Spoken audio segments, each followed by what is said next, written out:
पहले महाराष्ट्र के महामहिम राज्यपाल श्री भगत सिंह कोश्यारी जी ने छत्रपति शिवाजी महाराज का अपमान किया और अब भारतीय जनता पार्टी के राज्यसभा सांसद राष्ट्रीय प्रवक्ता सुधांशु त्रिवेदी जी अपमान कर रहे हैं। कह रहे हैं कि छत्रपति शिवाजी महाराज ने 5 बार औरंगजेब से माफी मांगी थी, चिट्ठी लिखी थी। बड़े हैरानी की बात है, कमाल की बात है।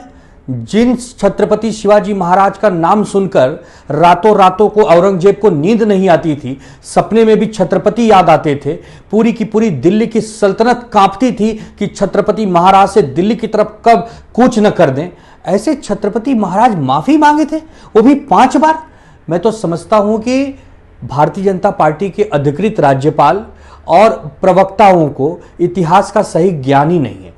आदरणीय नरेंद्र मोदी जी, मैं आपसे हाथ जोड़कर विनती करता हूं, केंद्र सरकार आपसे विनती करता हूं, भारतीय जनता पार्टी आपसे विनती करता हूं कि अपने नेताओं को, प्रवक्ताओं को इतिहास का ज्ञान कराएं, बोध कराएं और महाराष्ट्र की अस्मिता, छत्रपति शिवाजी महाराज के बारे में उन्हें सही जानकारी दें। अन्यथा बहुत बड़ा आंदोलन, बहुत उग्र आंदोलन होने की आशंका है और इसकी जिम्मेदार केवल और केवल भारतीय जनता पार्टी होगी। और महाराष्ट्र के मुख्यमंत्री क्या कर रहे हैं? वो भारतीय जनता पार्टी के साथ गठजोड़ बना के सत्ता में क्यों बैठे हैं? उन्हें तत्काल निकल जाना चाहिए। भारतीय जनता पार्टी का यह कृत्य बर्दाश्त योग्य नहीं है।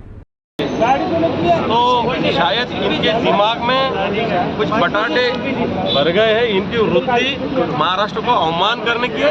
इस वृत्ति को आने वाले समय महाराष्ट्र अच्छी प्रकार से उछल देने की नीति है।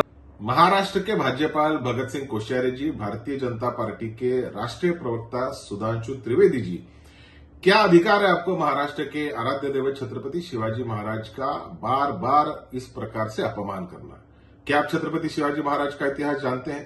क्या आप जानते हैं कि छत्रपति शिवाजी महाराज महाराष्ट्र की जनता की आत्मा है, हमारा श्वास है, हमारा प्राण है, हमारा स्वाभिमान है?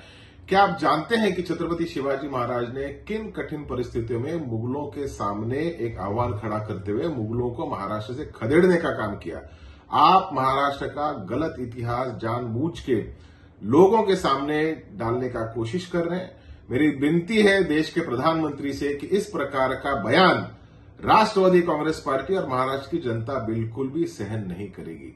सुधांशु त्रिवेदी जी और भगत सिंह कोश्यारी जी के वक्तव्य पे भारतीय जनता पार्टी और आरएसएस ने माफी मांगनी चाहिए, महाराष्ट्र की जनता से माफी मांगनी चाहिए, ऐसी मांग राष्ट्रवादी कांग्रेस पार्टी की है।